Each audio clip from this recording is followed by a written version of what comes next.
欢迎各位来到中间之声，中国和澳大利亚的播客访谈节目。Welcome to the middle。此节目是从 2SER 广播电台播出。今天的话题是有关种族主义和多元文化。Welcome to The Middle, the show about one of the most vital debates in Australia, the rise of China and what it means for this country.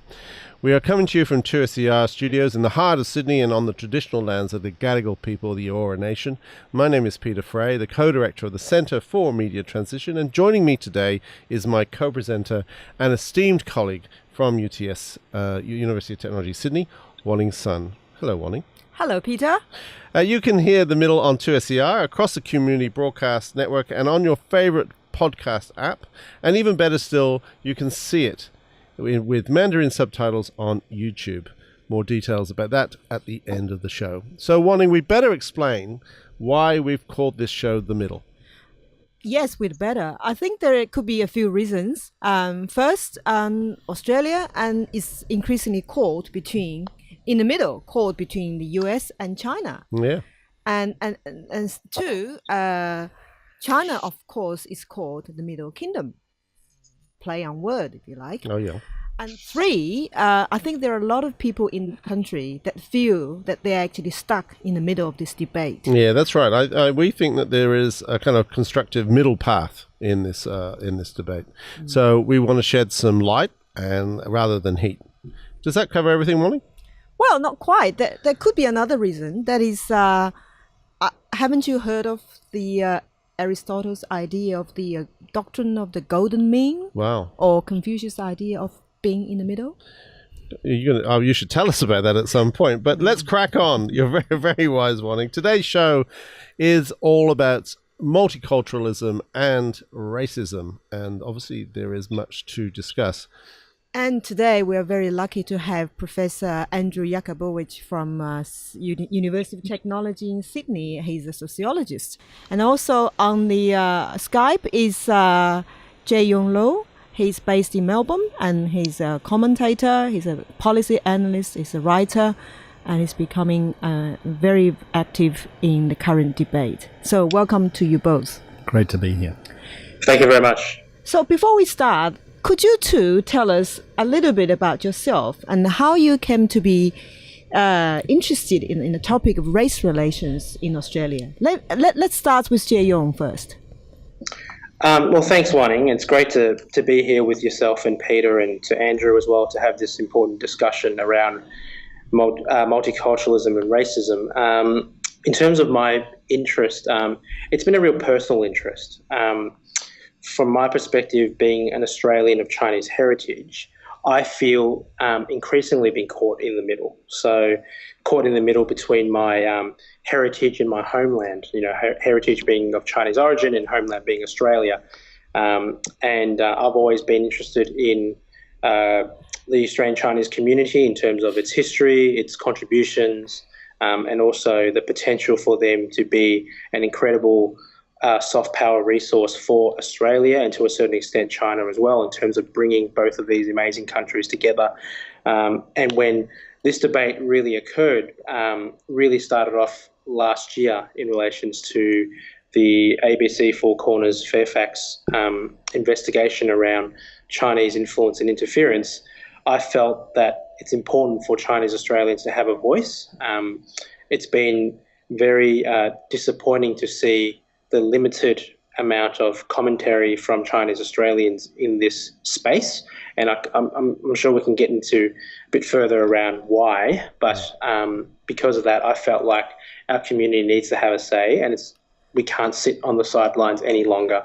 Okay, thank you, Jieh-Yung. And Andrew, last time I checked, you're not Chinese.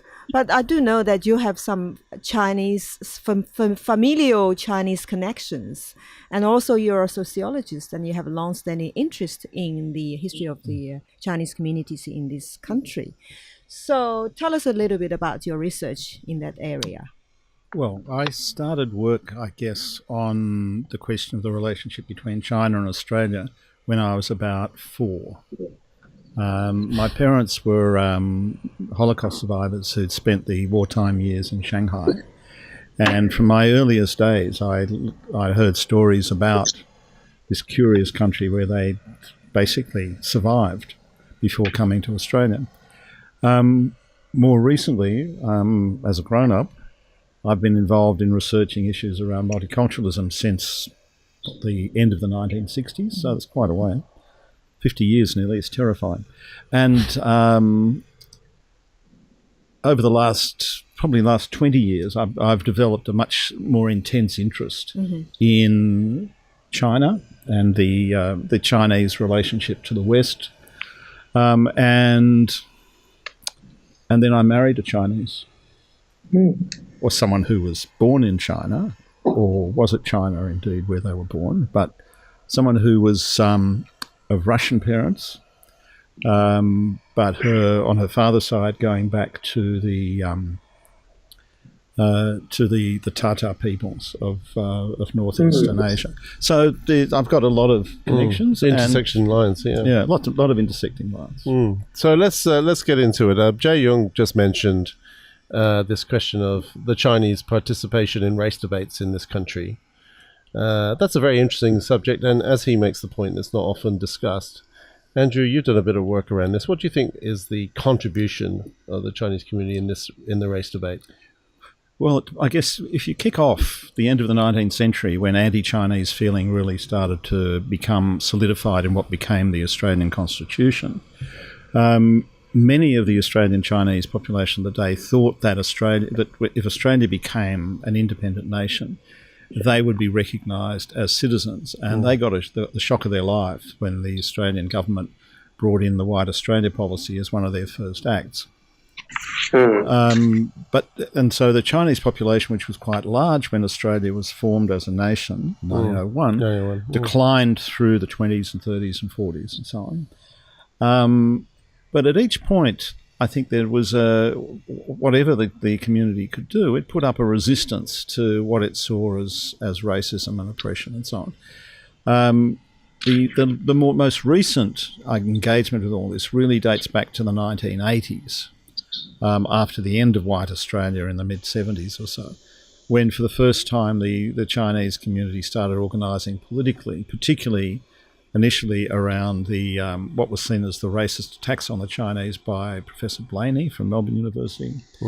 They formed coalition organisations. There was Chinese involvement, Chinese worker involvement in some of the left-wing political parties, etc., etc.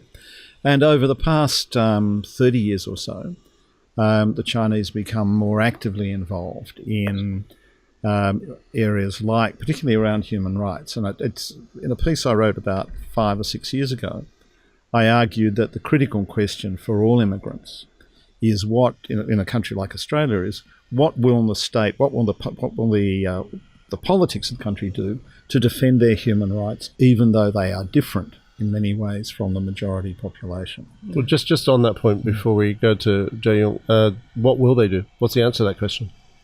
Well, I think it's constantly a point of tension. The last big bounce on this was around the fight around 18C. Not that long ago. In fact, not at all long ago. And the Chinese community, including the groups that had formed in the 1980s again, and around the Blaney period, and against Hanson and so on at other times, they were extremely active in the coalition that ultimately, or currently, has defeated the attempts by the alt-right to get rid of 18C in Australia.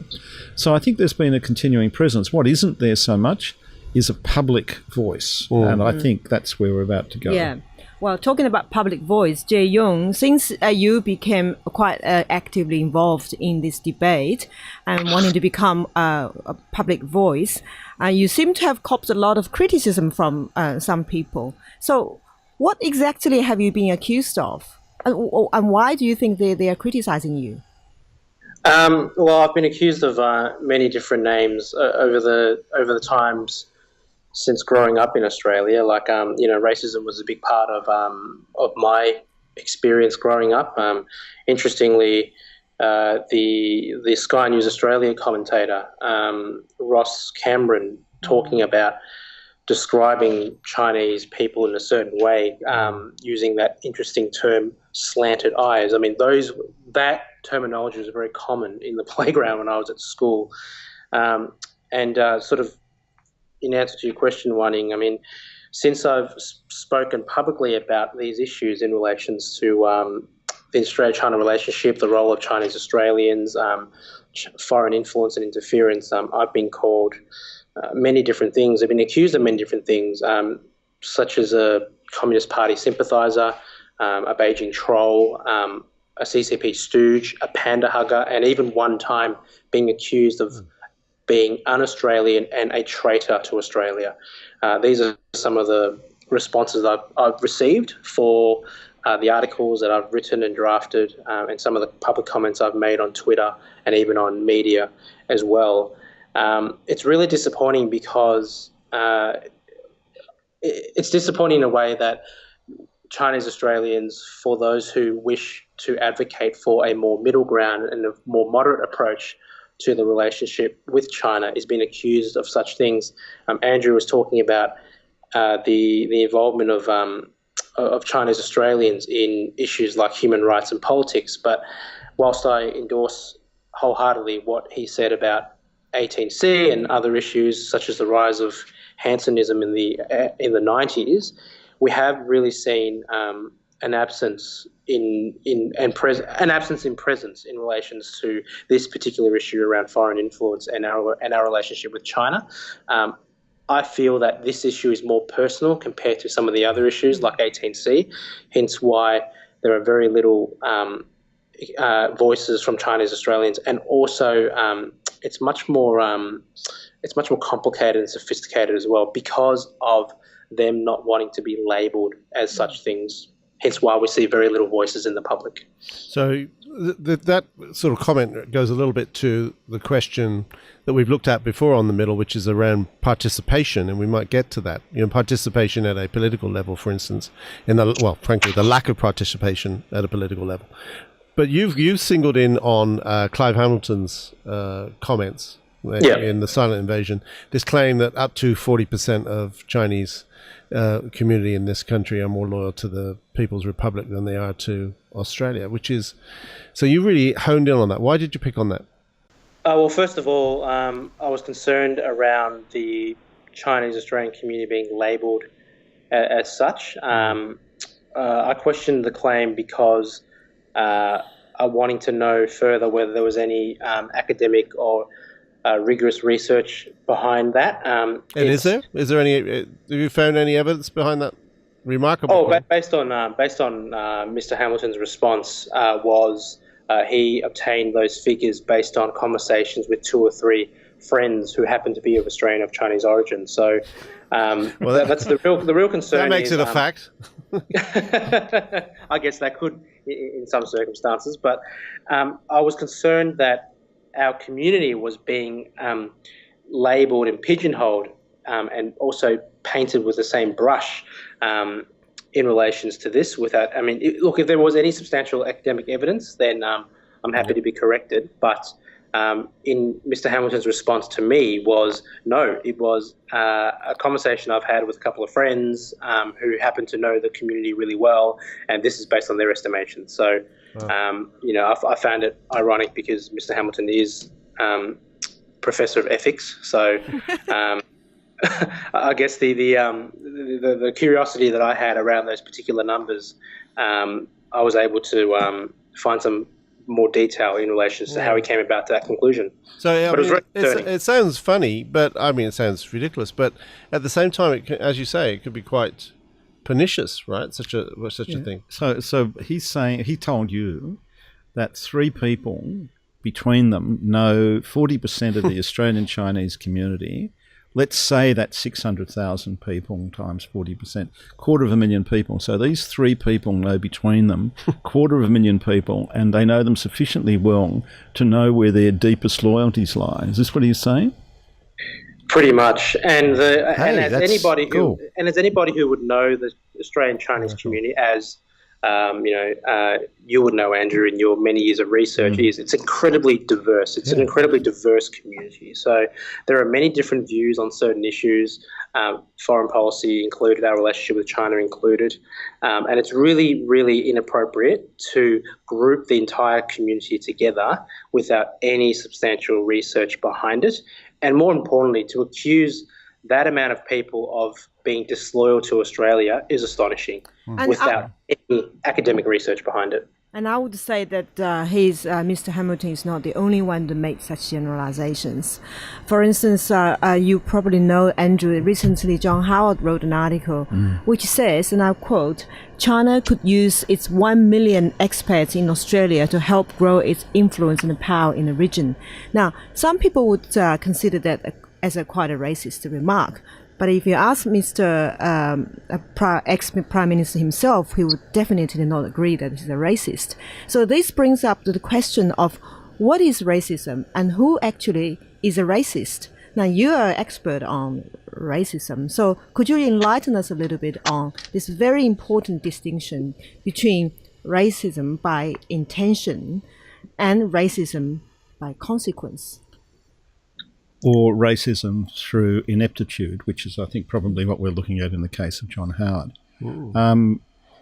I think the idea of racism essentially is that people take a view of another group of people that they are inferior or dangerous or threatening solely on the basis of their physical characteristics, and then they act in such a way as to ensure that those people are excluded, marginalised, or harassed, pilloried, insulted, offended, whatever it is. Right? So racism is not simply a matter of opinion; it's a matter of practice and what people do to each other. And comments like Mr. Howard's were, I think, as his comments have been over many years, actively racist. He thinks there are some people who are very similar to him, who really own the Australian ethos, and people either shape up to that or they keep their heads down, mouths shut, and if they want to do more than that, get out of the country. And that brings up a question really to both of you, which is, and both through your experience, Jieh-Yung, and your work as well, and experience, Andrew, that is, do you think, starting with you, Andrew, that xenophobia is getting better, worse, much the same? I mean, I don't know, we're dealing with a sense of feeling here rather than actual facts, which is, of course, Clive Hamilton territory, it seems, but nonetheless. No, I mean, you can, there have been regular surveys, attitude surveys, research carried out about how people feel, how close or distant they feel with other particular ethnic groups over time. And it tends to change, but in general, in the Australian population, you could say about 15% of the Australian population is fairly heavily prejudiced, and they're very Catholic in their tastes. They'll be prejudiced against anything. Small C Catholic. Small C Catholic in this case. So yes. we don't have a sectarian that's right. problem. Okay, small C Catholic. Yeah. About 20% of the population are very open-minded and welcoming of diversity. And then there's this group in the middle, which is, about 65% of the population, which ranges from people who are mildly prejudiced to people who are significantly prejudiced. And the target of their prejudice really depends on how salient that group is to them at the time. Mm-hmm. So if the Chinese are in the news and the threat is perceived to be Chinese, then their anxiety and anger will be focused on the Chinese. But it can shift, as it did in the Australian context. For instance, the anger and anxiety about Indo-Chinese shifted in the end of the 1990s very quickly and refocused on Arab Muslims. Yes. Okay. I mean, in a very short period of time. Yes. And it's starting to move that way again, unless you live in Melbourne, in which case it's being targeted at South Sydney. Africa. That's right. Okay, you're listening to The Middle, the show that's dedicated to exploring the relationship between Australia and China. Today, we are very lucky to have Professor Andrew Jakubowicz in the studio and Mr. Jieh-Yung Lo in Melbourne. Now, over to you, Peter. Thanks, Wanning. Jieh-Yung, let's go to you. You were live tweeting the other day when Ross Cameron made some very overt racist comments about Chinese people. What made this event stand out, and what was it? Why do you think he got sacked? Because it wasn't the first time that Ross Cameron has skated close to the wind. you think it had anything to do with the fact that his ultimate employer has some Chinese-looking children? Well, I think, the Sky News was being consistent in relations to its responses to their presenters spruiking inappropriate remarks. What was interesting in relation to that particular incident with Ross Cameron was he was invoking terms that had imperial and colonial connotations to it. Yellow skin, slanted eyes, these are the terminologies that were quite commonly used, back in the days of, the White Australia policy and anti-China sentiment in places like Australia, the US, and New Zealand and other places as well. What was interesting was seeing Andrew Bolt come out and defend Ross Cameron in his blog by saying there is no way Ross Cameron is racist because he was only, number one, describing how Chinese people look, and number two, he was actually defending China against accusations of interference. What my view is, just because you are defending China doesn't give you the right and a license to be racist, because those particular terminologies, slanted eyes, yellow-skinned, have imperial, colonial and racist connotations directed towards Chinese people. And I think Sky News Australia made an appropriate decision to dismiss him, and he is hoping that such incidents will not occur ever again.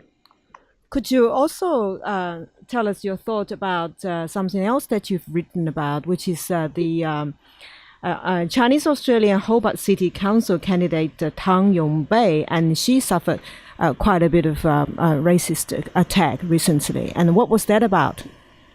Well, in relation to that particular incident, there was a lot of coverage, particularly from the Murdoch media, the Australian and the Mercury, around Miss Tang's candidacy for the Hobart City Council. The Tasmanian Greens were raising a number of questions in relation to Ms Tang's relationships with various Chinese entities in China and in her capacity as a journalist.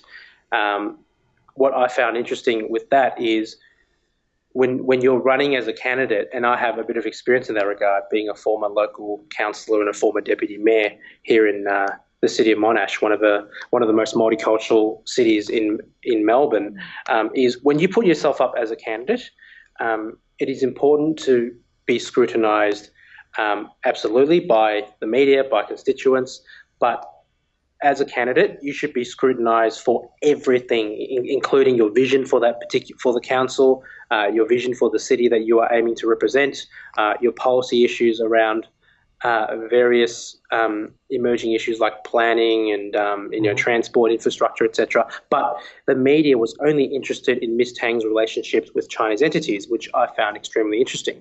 Clearly, this was a targeted and a direct assault on her background, and no doubt there was some people who responded in the community by painting the words "no chinks" on her election posters. Andrew was talking about before around the potential rise of a new form of xenophobia or racism in Australia. From a Chinese Australian perspective, I'm seeing a new form of xenophobia, and that is less on name calling in relations to being yellow or a chink, etc. Whilst that's still there, it is less compared to the earlier periods of Australian history. But what I am seeing is an increasing amount of distrust towards Chinese Australians because of the foreign interference debate. Now, that is a concern for a lot of us, especially if Chinese Australians, like all other communities, are aiming towards seeking political office, seeking higher positions of authority in the corporate world, in the media, but having a large amount of distrust towards us because of this debate is deeply concerning. Can I just ask a question on that, though? Do you think that there is a legitimate kind of line of questioning to be asked about that? You know, I mean, so this candidate, when you stood, journalists go off, as it were, in all sorts of directions. Yeah. In this case, in this Hobart City Councillor's case, there was, some questions to be asked. Isn't it that more that those questions are allowed to be asked? It's the emphasis that's given to the questions.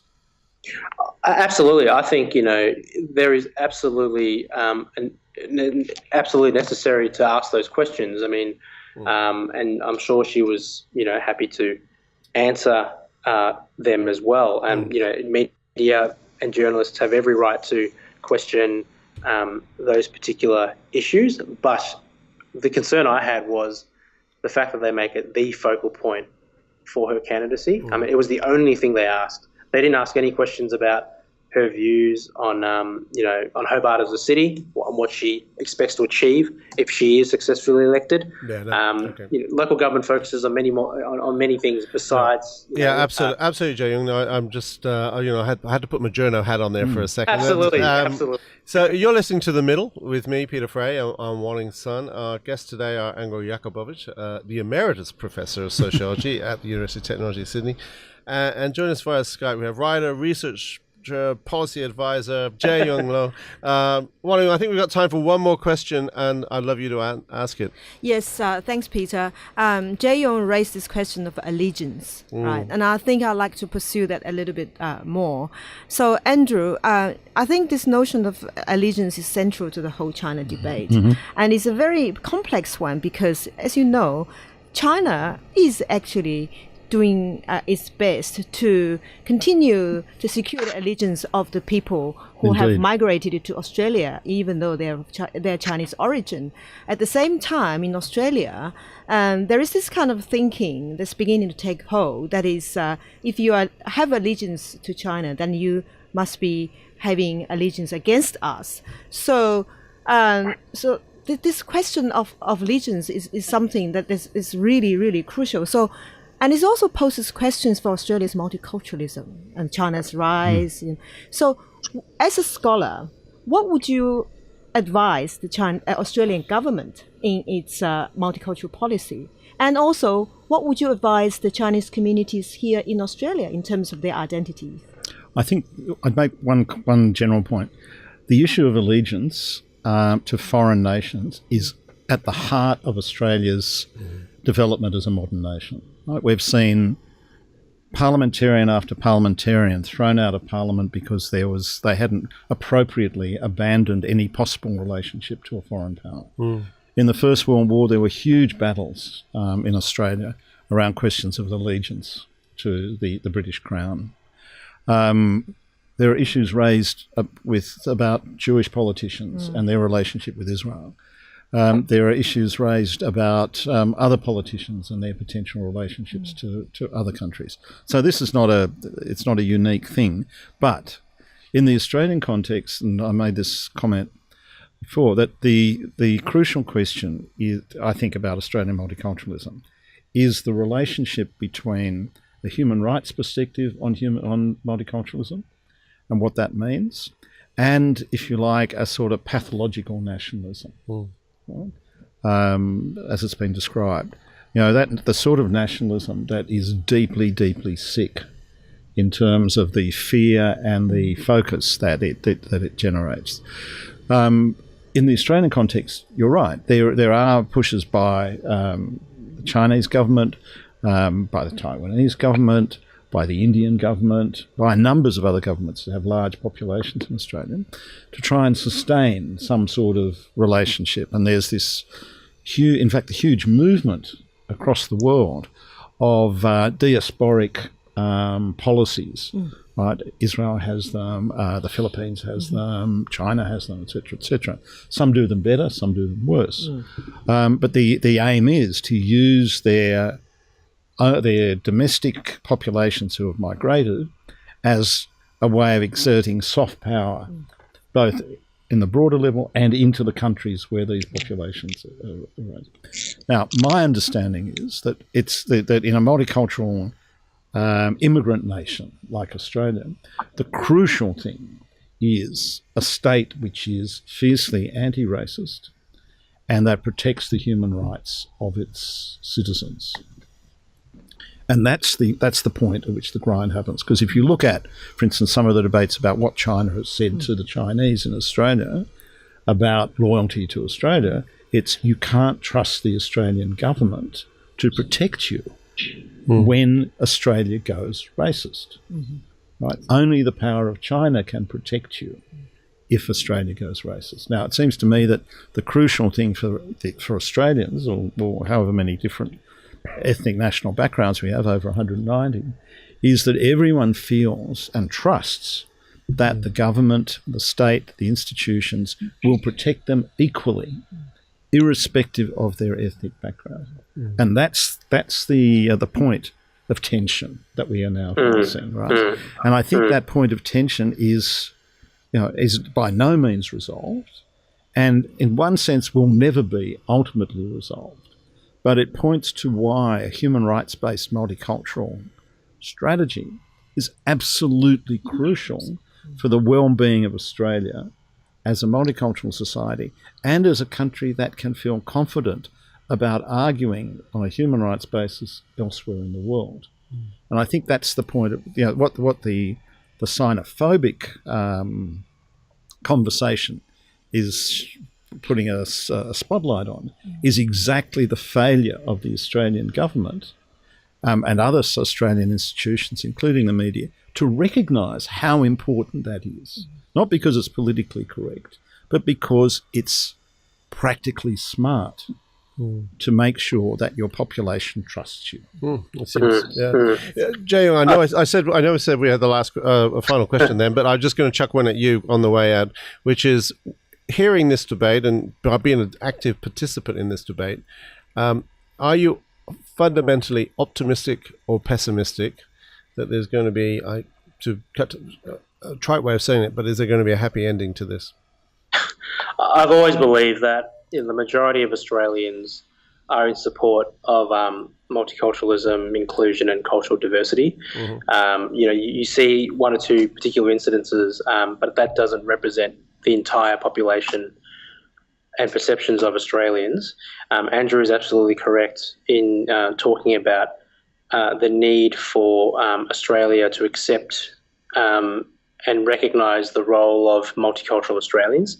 I think the biggest mistake in this debate thus far is the lack of recognition of the contribution made by Chinese Australians, by politicians, by journalists, and by commentators and academics as well. Trying to sideline Chinese Australians in this debate, you are fundamentally doing Beijing's work for them, because China's soft power approach is overseas Chinese are an important entity within, have made a strong contribution to China in the past. Please come back. We've got great opportunities for you. And for countries like Australia and the US to sideline their diaspora communities, you are throwing us into China's hands. And I think the way to counter that is for our politicians, especially senior ministers and shadow ministers, to come out and actually embrace and recognise and celebrate the role of Chinese Australians, not so much around festivals and food, but giving us an opportunity to be involved in the decision-making process, have us at the decision-making table, support more Chinese Australians to be involved in politics, in the media, in the high levels of business and the academic world, rather than sidelining us and treating us with suspicion. That's a great point to finish this debate. I have a feeling we could be talking for another 3 hours. And I think one of the interesting things to look out for, and we'll come back to this next year, is, of course, what happens in the lead up to the election. But for now, that about wraps up this edition of The Middle. I'd like to thank our guest today, Andrew Jakubowicz from University of Technology, Sydney, Emeritus Professor, and Jieh-Yung Lo for being such wonderful guests. I should also like to acknowledge the wonderful contribution of Amy Ma our producer, to this show. It wouldn't happen without her. And if you missed anything from today's shows, please check out the podcast on the 2SER website, 2ser.com. For our Mandarin-speaking listeners and watchers, please check out the Mandarin subtitle version of the show on YouTube. You just need to search 2SER The Middle. Until next time, it's goodbye from Peter Frey. It's goodbye from Wan Ning Sang. See you next time. Thank you.